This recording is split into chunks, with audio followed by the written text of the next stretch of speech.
क्या आप कभी सोचते हैं, अगर दुनिया में थोड़ा और प्यार और करुणा होती तो क्या होता? जिंदगी कितनी आसान और खुशहाल होती, है ना? हम सबने सुना है कि दया सबसे बड़ी शक्ति है और इसे हम अक्सर अपने जीवन में महसूस भी करते हैं। लेकिन क्या होता अगर हम इसे और गहराई से समझें और इसे अपने जीवन का हिस्सा बना लें? आज हम बात करेंगे गौतम बुद्ध की टीचिंग्स के बारे में, जिसमें दया और करुणा को एक गहरी समझ के साथ समझाया गया है।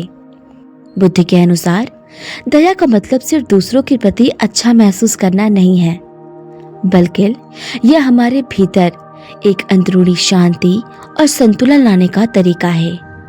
तो आज इस वीडियो में हम बात करेंगे कि कैसे करुणा और दया के द्वारा हम अपने जीवन और दूसरों के जीवन को बेहतर बना सकते हैं।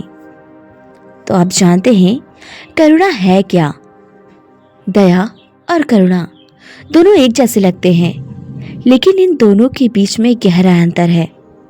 दया का मतलब है जब हम किसी और के दर्द या तकलीफ को महसूस करते हैं और हमें उसे कम करने की इच्छा होती है। हम किसी और के दुख में सहभागी होते हैं। हम चाहते हैं कि वो दुख खत्म हो जाए। वहीं करुणा उसके बिल्कुल आगे जाती है। यह ना केवल दुख को समझना है, बल्कि उस दुख से निपटने के लिए सक्रिय रूप से कुछ करना है। बुद्ध ने कहा था, करुणा वह भावना है जो हमें दूसरों के दुख से मुक्त करने के लिए प्रेरित करता है। बुद्ध के अनुसार करुणा केवल दूसरों के प्रति दया नहीं, बल्कि खुद के प्रति भी दया है।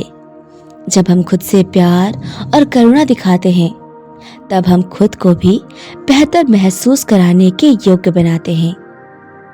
अब आप सोच रहे होंगे कि दया और करुणा से क्या फर्क पड़ता है? क्या इससे मेरी जिंदगी सच में बेहतर हो सकती है? तो जवाब है हाँ, बिल्कुल। बुद्ध ने हमेशा कहा है, अगर हम दुनिया में शांति चाहते हैं तो हमें पहले अपने भीतर शांति लानी होगी। जब हम दूसरों के प्रति करुणा रखते हैं तो यह ना केवल उन्हें राहत देता है, बल्कि हमारे दिल और दिमाग को भी शांत करता है। जब आप दूसरों के प्रति दयालु होते हैं तो हमारे रिश्तों में भी सुधार आता है। दया और करुणा से हम लोगों को समझने लगते हैं और उनके दुखों में साझेदार बन जाते हैं। इसका मतलब यह नहीं है कि हम हमेशा सही होते हैं, लेकिन हम अपने आसपास के लोगों को महसूस कराते हैं कि हम उनके साथ हैं। जब हम खुद को करुणा से देखते हैं तो हमारा आत्मविश्वास भी बढ़ता है। हम समझते हैं कि हम किसी से कम नहीं हैं और अपनी पूरी क्षमता को पहचानने की कोशिश करते हैं। बुद्ध के जीवन में कई कहानियां हैं जो हमें करुणा और दया के महत्व को समझाती है। पहली कहानी है वात्सलिका का घटनाक्रम। एक बार बुद्ध अपने शिष्य के साथ यात्रा कर रहे थे और रास्ते में एक महिला आई जो बहुत ही दुखी थी। वह महिला बुद्ध से कहती है, मुझे इतना दुख हो रहा है कि कोई मेरे दुख को नहीं समझता है। मैं अपनी परिस्थिति से बाहर निकलने का रास्ता नहीं देख पा रही हूँ।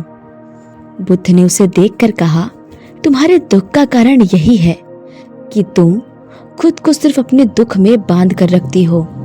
अगर तुम खुद को दूसरों के दुख में साझेदार बना सको तो तुम्हारा दुख भी हल्का हो जाएगा।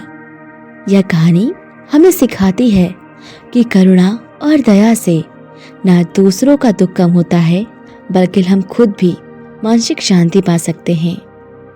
कहानी नंबर 2, शाही आहार के बारे में बुद्ध की बात। एक दिन बुद्ध एक राजा के दरबार में गए और राजा ने उन्हें शानदार आहार दिया।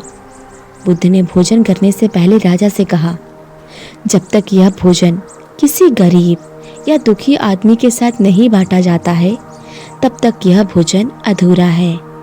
राजा ने समझा कि असल में करुणा और दया का अर्थ यही है कि संसार में किसी को भी अकेला नहीं छोड़ना है।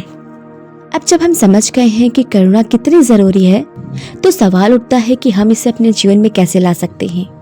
तो चलिए कुछ पॉइंट्स को जानते हैं। पहला, दूसरों को समझना। हमेशा दूसरों के दृष्टिकोण को समझने की कोशिश करें। जब आप किसी को समझने की कोशिश करेंगे तो उनके दुख को महसूस करने में मदद मिलेगी।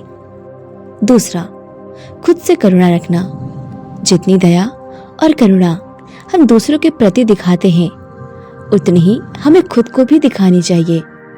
खुद से प्यार और दया हमें मानसिक शांति देती है। तीसरा, मदद करना। अगर किसी को आपकी मदद की जरूरत हो तो हाथ बढ़ाएं। यह छोटे छोटे कदम दूसरों की जिंदगी में बदलाव ला सकते हैं। चौथा, ध्यान और आत्मसंयम। ध्यान से हम अपने भीतर की शांति को पहचानते हैं और दूसरों के साथ सामंजस्य स्थापित करते हैं। और इसी के साथ हम आ चुके हैं कंक्लूजन पर। अब जब आप जान गए हैं कि करुणा से ना केवल हम अपने जीवन को बेहतर बना सकते हैं, बल्कि दूसरों के जीवन में भी खुशी ला सकते हैं, तो क्या आप तैयार हैं अपनी जिंदगी में करुणा का एक छोटा सा कदम उठाने के लिए? अगर आपको इस वीडियो से कुछ नया मिला हो, कुछ अच्छा सीखने को मिला हो, तो हमारे वीडियो को लाइक और शेयर करना ना भूलें। और अगर आप चाहते हैं कि ऐसी ही मोटिवेशनल और जीवन को सरल देने वाली बातें आपको आगे भी मिलती रहे, तो हमारे चैनल को सब्सक्राइब भी जरूर कीजिएगा। फिर मिलते हैं अगली बार। तब तक के लिए साथ में रहें, प्यार बांटें और करुणा से अपने दिल को भर डालें। नमस्कार।